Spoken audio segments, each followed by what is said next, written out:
So, Sadhguru, what are some of the things that, all of us who are here listening to you, what are the one or two things that we can do tomorrow which will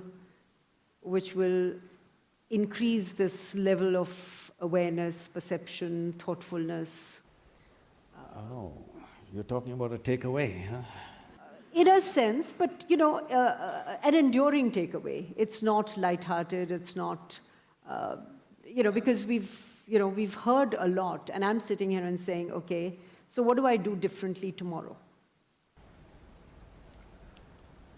Let's say to learn ABC, the 26 alphabets.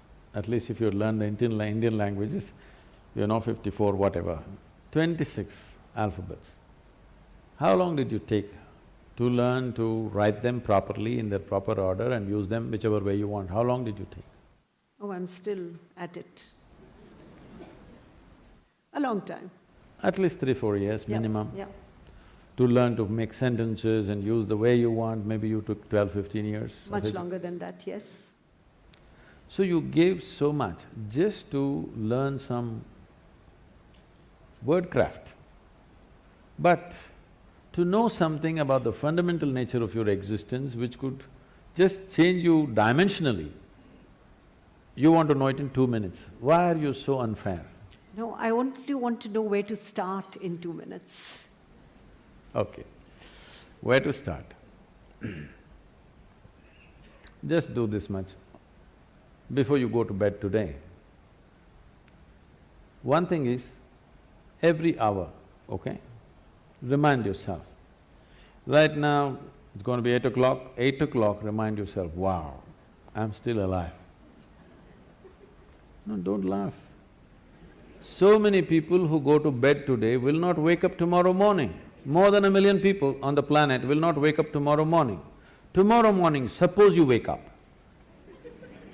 Yes, who knows? You always think it's not me, it's going to be somebody. Very cruel. Tomorrow morning if you do wake up, first check, am I really awake, alive? I'm still alive, wow. Don't have to do anything, don't scream or something. At least one big smile, okay, I'm still alive. Over 1 million people didn't wake up tonight, but here I am, alive. Fantastic or no? What is the biggest thing in your life? You're alive right now. So, you're still on tomorrow morning, just one smile, wow. Then maybe there are 2, 3, 4 people who matter to you much in your life, just check, he and she and that one and this one is alive. All alive, great. If 1 million people died tonight, which they do every night, at least 10 million people lost somebody who was dear to them. But none of those who are very dear to you are gone today, fantastic or no? Another big smile, don't tell anybody, just smile, okay. Great. 8 o'clock in the morning, wow, 8 o'clock, still alive. Every 1 hour, just do this exercise, okay? Every 1 hour, just remind yourself, check, on. Please understand this. If you think about God, you will become hallucinatory. Only when you are conscious about your mortality will you want to truly know the nature of this life. When you know, you're on right now and tomorrow morning you may be poof, gone. Now you want to know, what the hell? What is this? I'm real right now, but tomorrow morning, gone. So many people who are so real and on, suddenly gone. Can't believe, where did they go? But you thought about it for 10 minutes and then you got busy. You had to text, my father is dead. But remind yourself of your own mortality, let the question deepen. If you can do it every moment, it's great. If you cannot, at least once an hour, remind yourself that you're mortal. You're not immortal, you're mortal. If you know that you're mortal, suddenly you will see in a few days you have no time to do any nonsense which doesn't mean anything to you.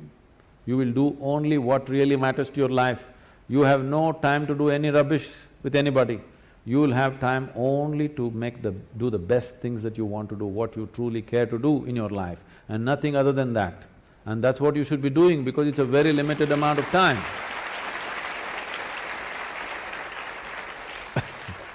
I want you to know, it's a very brief life. That is if you're a joyful person. If you're a miserable person, of course it's a long life. So, if you're joyful, if you live for 100 years, it's gone too quickly. If you're miserable, what a long life you will live, you know. So it's a very brief life. You should not be doing anything other than what truly matters to you, isn't it? Yes or no? Yes. But you're doing so much nonsense which doesn't mean anything to you simply because you think you're immortal. Otherwise, people are saying, no, I will live up to 80, maybe 100, so I will do this at 70, I will smile at my neighbor when I was 75, you know, when all my work is done. When all the property issues are settled, after that I'll smile at him. There is no such guarantee. Has anybody here come with a guarantee card for 2 days? No, you could be dead tomorrow morning. I'm not wishing that, I bless you with a long life, but it's possible, right? Every day it's happening to a million people means, can't it be you and me tomorrow morning, I'm asking? Yes or no? Yes.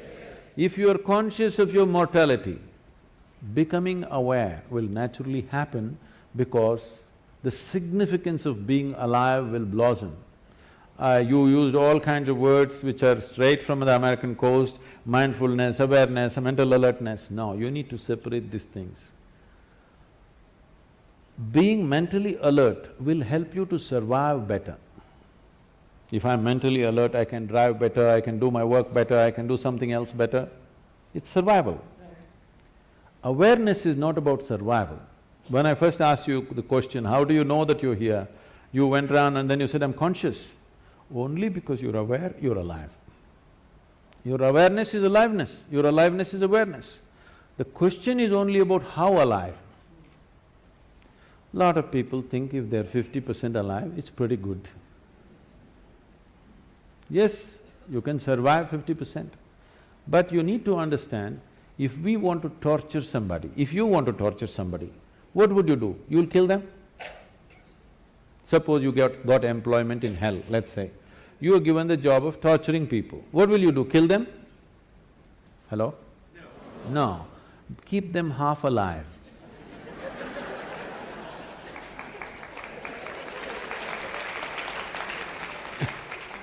If you keep them half alive, that's called torture. So right now this is called self-torture. Maybe you're preparing for employment elsewhere. Because right from the age of 2 or 3, people, your parents are asking you, what will you become, what will you become, what… Well, I'm born as a human being, I'm supposed to strive to become a human being. See, every life on this planet, whether it is a bird, if it's a worm, insect, bird, animal, tree, whatever, every one of them is striving to become a full-fledged life, and that's all. A worm is trying to be a full-fledged worm, a tree is trying to be a full-fledged tree. That's all a human being also, to become a full-fledged human being. No, what will you become means what kind of job will you get from the age of 3? This madness has come because of this, whatever the last century of poverty in the country, people are so deprived and they think if they don't have a job, they won't eat anything. You know, it comes from a certain poverty consciousness, we must pass it, that generation is past. Right now, if you have a few brain cells working, you can make a living. Yes? You don't have to be qualified for anything. If you have a few brain cells working in your head, you can make a living. That's not an issue anymore. There was a time it was like that, it's no more like that. It's time we leave that. It's not about what you will become, how you will be. What will be the experience of your life? Will it become the peak experience or is it just a mediocre nonsense? This is the question. Because once you have come as a human being, whatever happens, it's not enough, something more needs to happen, yes or no? You may think you're doing different things. The man who goes to the temple, the man who goes to the bar, the man who goes to work, the man who goes to conquer the world, every one of them is just seeking a larger slice of life.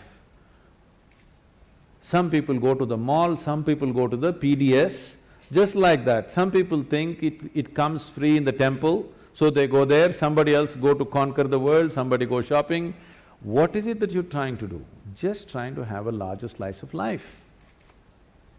But it doesn't matter, if you gather the whole world around you, you will not have a larger slice.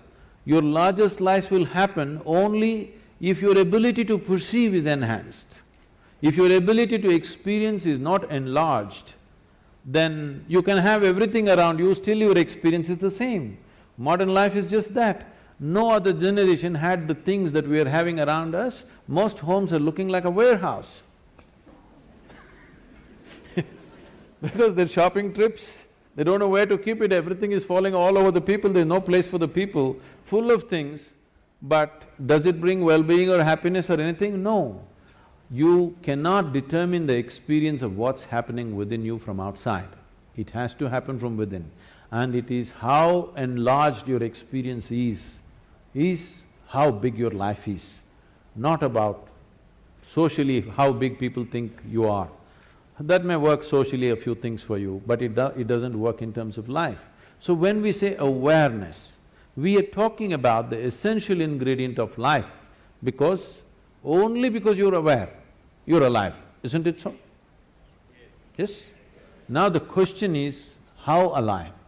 If we have to use an analogy, right now this light is, blinding me. Now, if you reduce the voltage, it'll be like this, it'll light up only that much. But they want it to light up everything, so they turned up the voltage. So if you turn down the voltage, you'll see only this much, if you turn it up, you'll see that much, if you really turn it up, you'll see the entire hall. Awareness is the same thing. Because you're conscious or you're aware, you know something. If you become little more aware, you will know something more. If you know little more aware, something more. All these words are connected. Prajna, the word guru, all these things are connected because prajna means you're conscious. Because you're conscious, depending upon the intensity of your consciousness, accordingly your vision of everything around you is enhanced. Now the word guru means, gu means darkness, it's a four-letter word, Ru means dispeller. So a guru is not supposed to teach you something, he is not supposed to give you a philosophy, not supposed to give you an ideology. It is just that he is supposed to throw little more light. Little more light means, if suppose this hall is dark and you're only able to see the first two rows, you're not able to see them. If I flashed a torchlight, you saw, oh, all those people, the whole world out there. But I switched off the torch. Then you know, there is something now I have to see. What do I need? I need a torch beam of my own, okay? This is the job.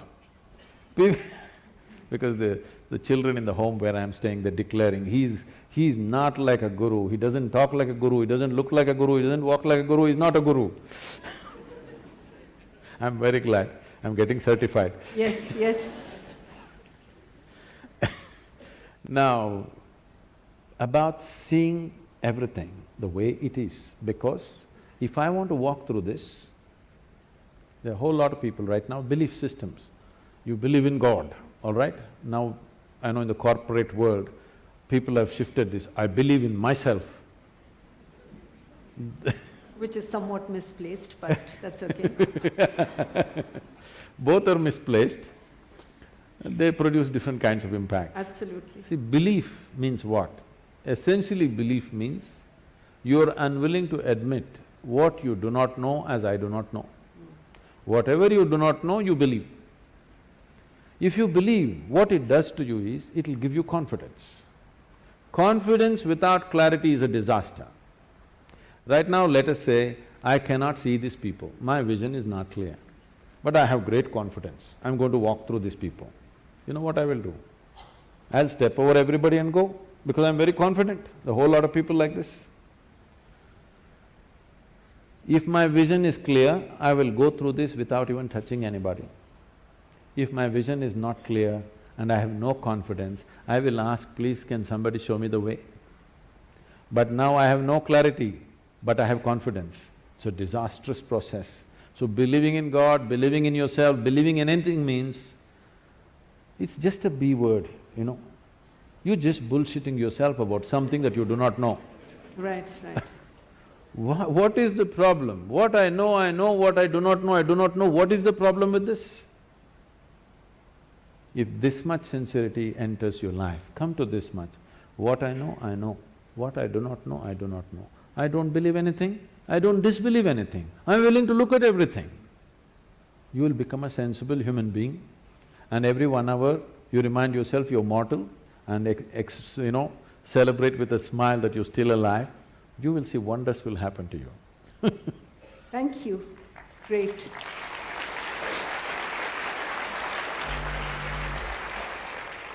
So even a Wait, free-flowing… It's 8 o'clock. No, we have more time, we have more time. I was just going to say… I'm not saying that, it's 8 o'clock, you're still alive, wow! We are all alive. That's the collective celebration.